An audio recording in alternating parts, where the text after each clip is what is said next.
AP deputy CM Pawan Kalyan మాట్లాడుతున్నారు. ఇప్పుడు live చూద్దాం. చాలా సమర్థవంతంగా రాష్ట్ర ప్రభుత్వం అధికార యంత్రాంగం పనిచేయడానికి ఇది చాలా బలమైన తార్కాణం. అది గౌరవ ముఖ్యమంత్రి శ్రీ చంద్రబాబు గారి అనుభవం ఇలాంటి విపత్తు సమయంలో చాలా బలంగా తెలియజేస్తూ ఉంది, మనకి చూపిస్తూ ఉంది.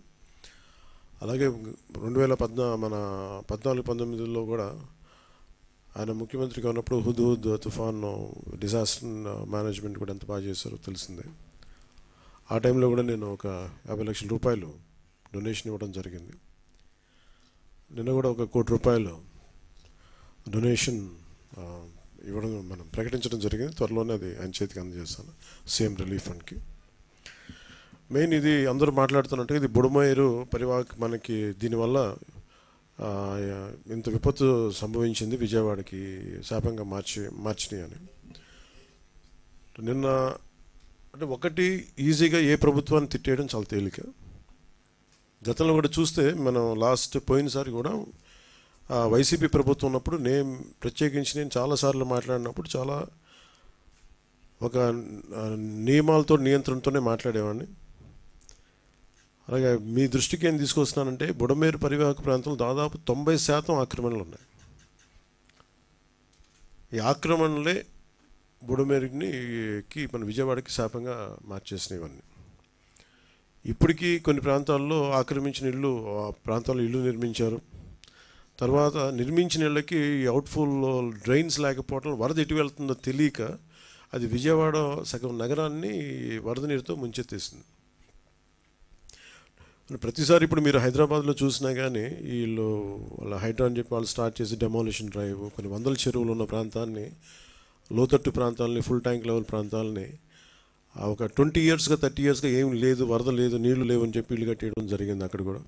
అలాగే ఏ మూల భారతదేశంలో ఏ రాష్ట్రంలో అయినా సరే, అలాగే ప్రత్యేకంగా తెలంగాణ కావచ్చు, అలాగే మనకు సంబంధించి ఆంధ్రప్రదేశ్ కావచ్చు, ఇది ఈ నదీ పరివాహక ప్రాంతాలు ఇక్కడ నుంచి సహజ స్థితిలో అది ఆ వాగుల వంకల నుంచి వెళ్ళి సముద్రంకి వెళ్ళే దిశలో ఆ దారి మధ్యలో ఇల్లు కట్టేయడం, లేదంటే లేఅవుట్లు వేసేయడం, ఇవన్నీ వైలేషన్ ఒకళ్ళు చేయలేదు. కొన్ని దశాబ్దాలుగా కొంచెం ఇంక్రిమెంటల్గా చేసుకుంటూ వచ్చి అది చేసుకుంటూ వచ్చారు. ఇది కూడా మేము అడ్డగోలుగా కూర్చోబెట్టి ఇది వైసీపీ ప్రభుత్వం మాటలు కాకపోతే వాళ్ళు చేసి ఉండాల్సింది. ఎంతో కొంత ప్రయత్నం కూడా చేయకుండా ఇలాంటి పరిస్థితుల్లో ఇంత సమర్థవంతంగా ఆ వయసులో ఆయన బుల్డోజర్లు ఎక్కి అసలు చేరలేని ప్రదేశాల్లో, వెళ్ళలేని ప్రదేశాల్లో కూడా ఆయన బుల్డోజర్ ఎక్కి, ఆయన పోక్లైనర్లు ఎక్కి, ట్రాక్టర్లు ఎక్కి గౌరవ ముఖ్యమంత్రి గారు అది అప్రిషియేట్ చేయాల్సింది పోయి ఆయన విమర్శించడం ఇది సరైన పద్ధతి కాదు, మార్చుకోవాలి వైసీపీ నాయకులు. అలాగే వైసీపీ నాయకులకు కూడా నా విన్నపం, నా విజ్ఞాపన, మీరు విమర్శించడానికంటే కూడా ఇది మనందరి ఉమ్మడి సమస్య, ఇది మన రాష్ట్ర సమస్య ఇది. సో మీరు కూడా నడుము వంచి, మీరు కూడా బయటకు వచ్చి, మీరు కూడా సహాయక చర్యల్లో పాల్గొనాలని మనస్ఫూర్తిగా కోరుకుంటా ఉన్నాను. అలాగే గత 2-3 రోజులుగా నేను కనిపించట్లేదు అది ఇది అని మాట్లాడుతాను. ఒకటి చెప్తాను, ఇప్పుడు నేను వస్తే నాకు ఇబ్బంది ఏంటంటే ఈ సహాయక చర్యల్లో ఇబ్బంది పడిపోద్ది. ఒకసారి అందరిని మీద పడటం, దానివల్ల అధికార యంత్రాంగానికి కూడా ఒత్తిడి అవుద్ది. దానివల్ల నన్ను వాళ్ళు చెప్పడం వల్ల రాలేకపోయాను. అది నిన్న మీకు క్లియర్ కట్గా తెలియజేశాను. ఇంకా దీన్ని విమర్శించాలని ఎవరన్నా వైసీపీ నాయకులు అనుకుంటే భవిష్యత్తులో ఎప్పుడైనా సరే మీరు నాతో పాటు రావచ్చు, ఎక్కడికైనా సరే నాతో పాటు నా కాన్వాయ్లో తీసుకెళ్తాను మిమ్మల్ని, నాతో పాటు నడవండి. ఎలా ఉంటుందో మీకు అర్థం చేసుకున్నప్పుడు అప్పుడు మీరే సలహా ఇస్తారు.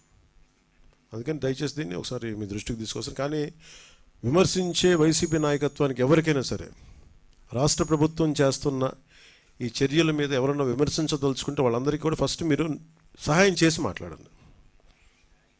మీరు సహాయం చేసి మీరు బయటికి వచ్చి మీరు మాట్లాడి ఇళ్లలో కూర్చొని కాన్ఫరెన్స్లు పెడితే సరిపోదు. మీరు లోపలికి వచ్చి దిగండి మనస్ఫూర్తిగా.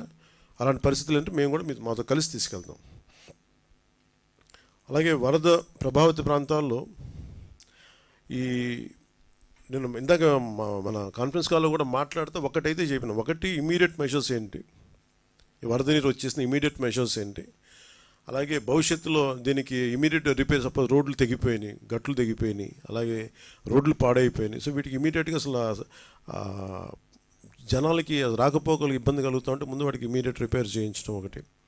అలాగే రెండోది పర్మనెంట్ రిపేర్స్ ఏం చేయాలి, దీనికి ఎంత దాదాపు ఒక 200 కోట్లు ఓన్లీ పంచాయతీల వరకు తీసుకుంటే దాదాపు ఒక 96 కోట్లు బడ్జెట్ ఒకటి ఇప్పుడు ప్రతిపాదించారు. దాన్ని ముందుకు తీసుకెళ్తా ఉన్నాం. దాంతోపాటు మేము అడిగింది ఏంటంటే, ఒక మన ప్రిన్సిపల్ సెక్రటరీ గారు శశిభూషణ్ గారి దృష్టికి తీసుకెళ్ళింది ఏంటంటే, అసలు భవిష్యత్తులో ఇప్పుడు ఉదాహరణకి మీరు ఫారెస్ట్ డిపార్ట్మెంట్ మీరు చూస్తే నేషనల్ మీరు government of India environment forest department వాళ్ళ ఎలా ఉంటుందంటే, ఇప్పుడు ఎక్కడైనా సరే భారతదేశంలో ఉన్న ఏ ఇంచు అడవిలో అయినా సరే ఇంచు కూడా it's completely remote sensing agency ద్వారా it's completely monitored and photographed. అంటే గత వారం ఎట్లా ఉంది, పోయిన వారం ఎలా ఉంది, రెగ్యులర్ మానిటరింగ్ ఉంటుంది. అంటే మీరు ఒక ఫారెస్ట్ డిపార్ట్మెంట్, మీరు ఫారెస్ట్ ల్యాండ్లో మీరు చిన్నపాటి ఒక పాక వేసినా కానీ it can be sensed, it will take a photograph. చాలా క్లియర్ కట్గా డిమార్కేషన్ చేస్తుంటాయి, ఇది ఫారెస్ట్ ల్యాండ్, ఇక్కడ వైలేషన్ జరిగింది. అదే తరహాలో భవిష్యత్తులో ఇప్పుడు మన ఒక డ్యామేజ్ జరుగుతుంది, దీన్ని అడ్రస్ చేస్తాం, దీన్ని బయటకు వస్తాం. భవిష్యత్తులో ఇప్పుడు మనం ఏమనుకున్నాం, ఇప్పుడు కూర్చోబెట్టి వైసీపీ వల్లే జరిగిందని నేను మాట్లాడలా.